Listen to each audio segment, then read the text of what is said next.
Good morning, poets. It is Saturday, January 18th, and we are doing episode 13. This is Poetics Podcast. I am Tamarah Rockwood.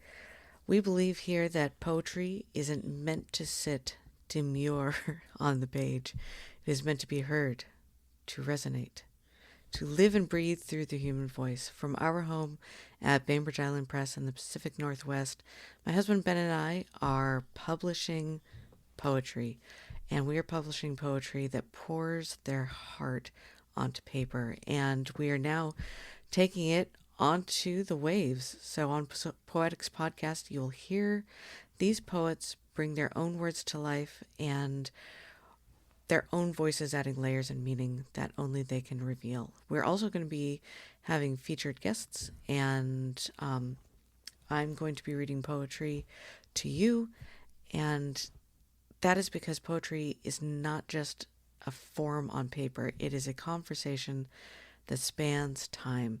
So it is a conversation that we are inviting you to join. So grab your favorite drink, get comfortable, find a blanket to put over you. Blankets are the best right now in January. And join us as we dive into the world of poetry. Welcome to Poetics Podcast. So today I'm going to read a poem that I wrote, and it's in my book AB, and which is available on BainbridgeIslandPress.com. It's also available other places like Amazon or independent bookstores. But if you wanted to buy it from my website, you could do that too. The poem is called Dear Enemy, and this took a lot of different forms over time. I wrote it first as an essay. It was in a nonfiction creative writing zone, and I was trying to write about an event that happened to me um, a long time ago. It was a little over 30 years ago. That was very traumatic, and it basically changed the course of my life. And it's kind of ironic because I didn't intend this, and I just realized it right now. So today is Saturday 18th and January 18th, and I was in a car accident on January 18th in 1990, and I never really talked about it. I never really wrote about it. It was just something that happened to me. And there's a lot of things that happen to other people. And it happened when I was 11. So I didn't spend time talking about it. I was busy being a teenager, and also there was a lot of things going on. But I realized that I had never written about it. And so I had to figure out where I wanted to go with that. And when you start, you have to determine what are you going to focus on. And I focused on my bike because my bike was with me. And I was on my bike when I was hit by a car. And it was an unfortunate situation for both the people in the car and for me. They actually remember seeing it. That's a trauma that they have. We didn't see each other. It was just really unfortunate. I'm okay. They're okay. The car's not okay, and I don't know where the bike is. But I wanted to focus on the bike, and I was thinking that maybe the bike was my enemy, but it didn't feel like my enemy. So what was the relationship that I had with my bike?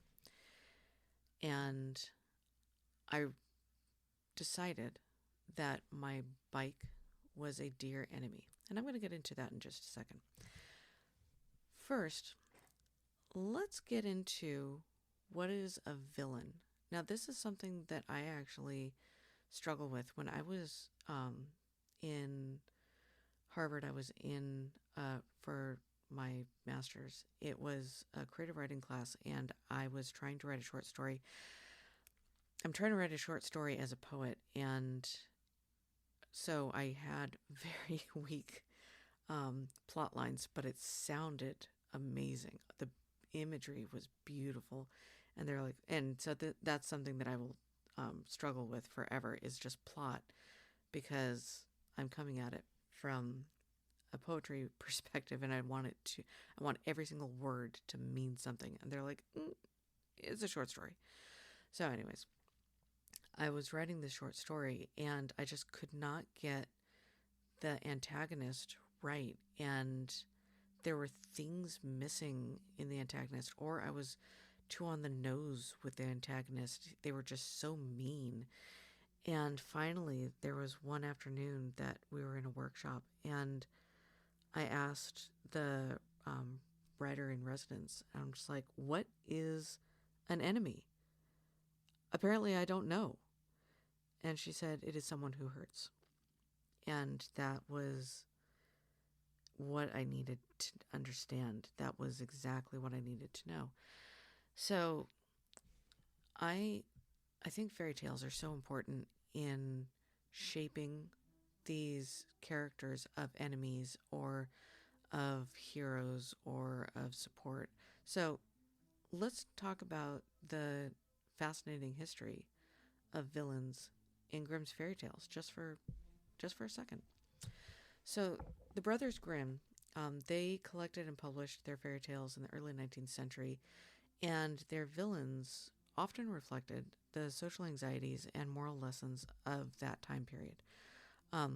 The antagonists generally fell into a few categories. There were wicked stepmothers, and that's probably the most famous type of villain, and they appeared in some of the stories like Snow White, Hansel and Gretel, Cinderella. Um, the original was Aschenputtel, and they often represented fears about family disruption and maternal abandonment when remarriage was very high due to mortality rates. So there's wicked stepmothers. Witches were featured prominently. Although interestingly, in the original German, the word was Hex, Hexe, which could refer to witches and wise women. So there's a translation there. They appear as cannibalistic threats in Hansel and Gretel, but also sometimes as powerful. I can't believe my cat is interrupting this. He is a villain. Where was I? There was Hansel and Gretel, but also, oh, that's right. There was other magical figures other than witches. And magical figures are always nebulous. They're always in the liminal space of morality. And so they could help you, or they could harm you, or they could harm you and then help you. They're magical figures. Fairies will honestly do what they want to do. And they live in the fairyland, and you are not allowed there. I think something just on the side that is really fun. I was researching rabbits the other day because I was thinking about, do you remember when, well, you might not, but I do, the Lucky Rabbit's Foot keychain that is like everyone had in the 80s. And I'm like, where did those go? It was like every other person had a rabbit's foot on their keychain. And then I was going through just a rabbit hole of learning about the history of the rabbit foot and the symbolism of rabbits.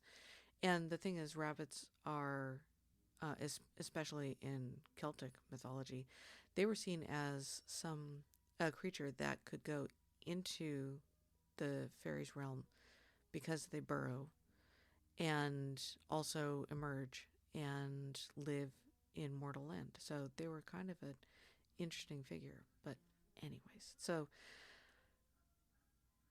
the magical figures, they, in these fairy tales, in the Grimm's fairy tales, they reflected very complex medieval attitudes towards folk healers and women with knowledge.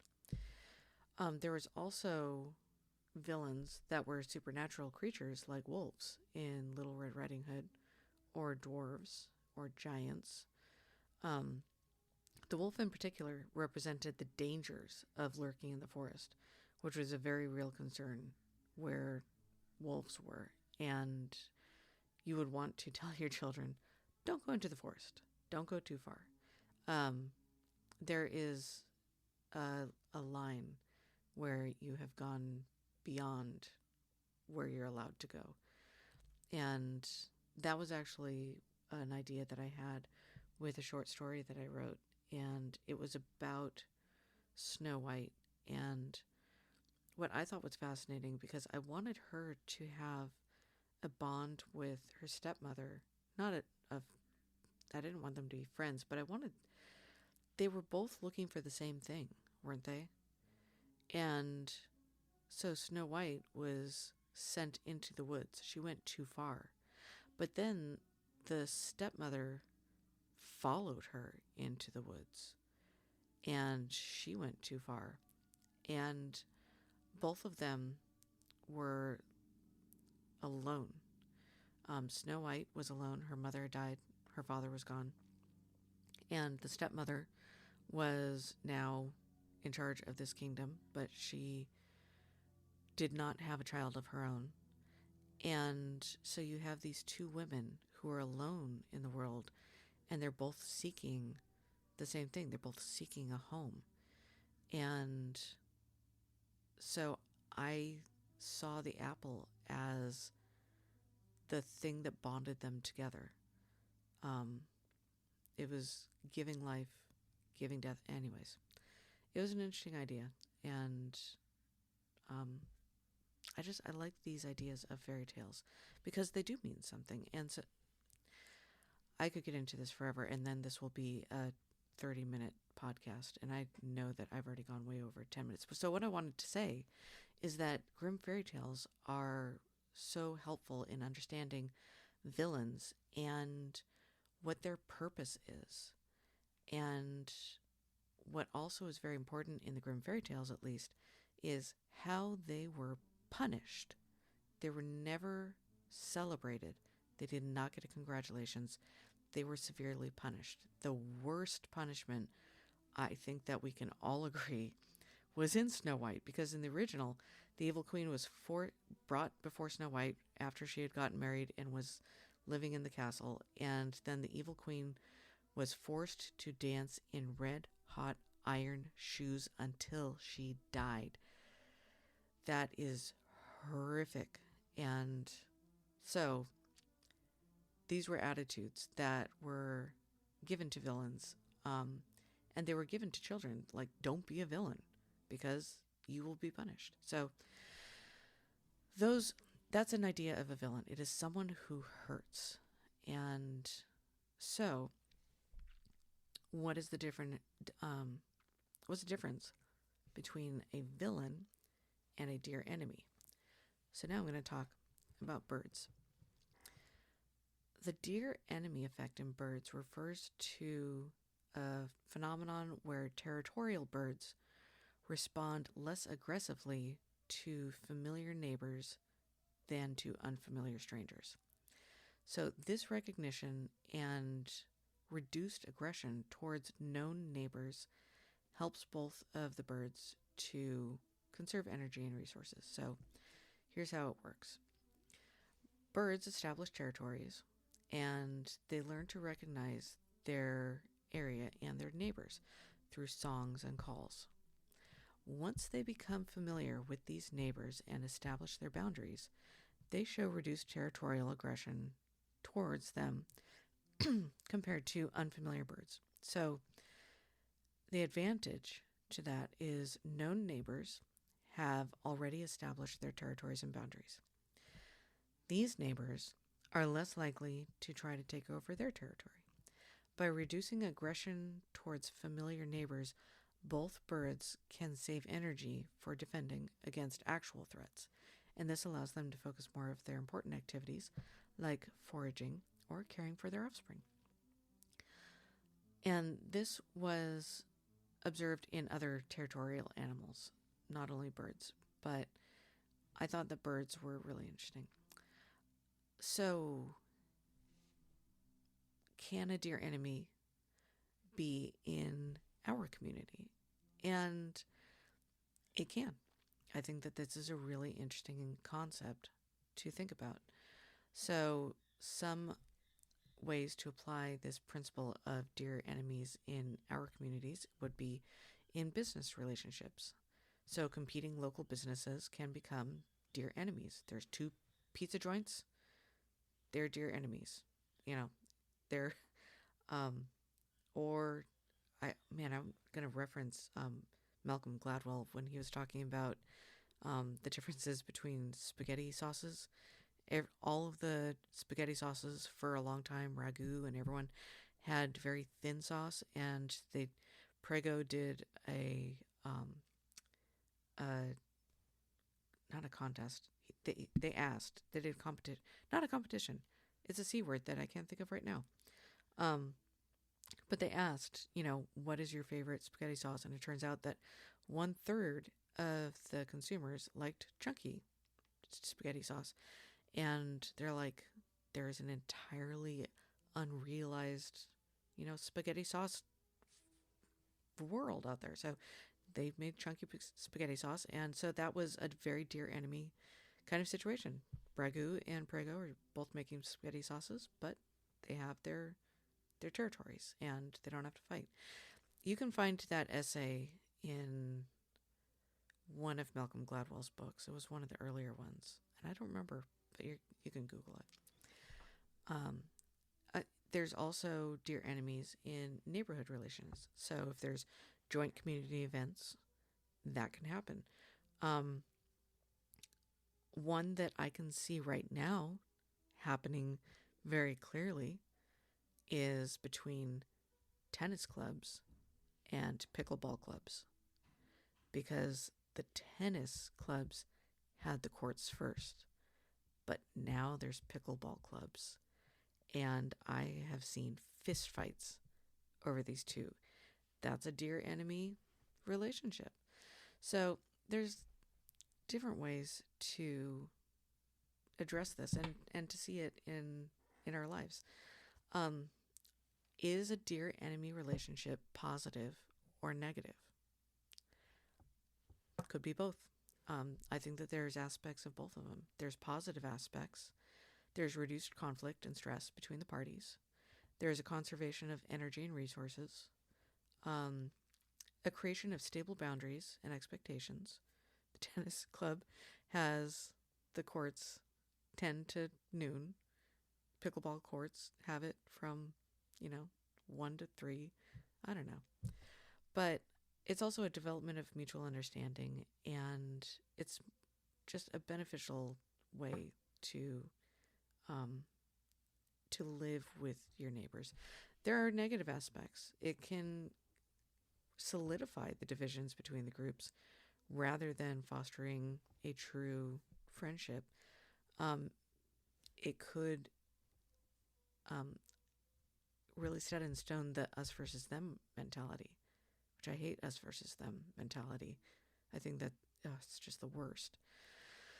But that could happen. So it may limit potential for growth and positive change by maintaining the status quo. It could. So there's positive and negative. So when I used the term dear enemy in my book, I wanted to explore what that meant. So here we go. Dear enemy. My enemy was there. I was there. I rolled my bicycle roots out into the street beyond the reaching roots of the banyan, across the submerged system of the sequoias, into the valley at the precipice of black walnut trees, black vulcanized tires. We were there. Yes, I was there. That day, I remember watching the clouds, playing out the film of my life in crisp white puffs across the blue screen. We were together on that street, my enemy and I.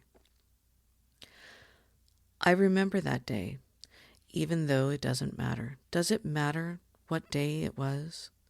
It was a weekday, because I was leaving school. Who was my enemy before that day? I had no enemies. I was too young for enemies.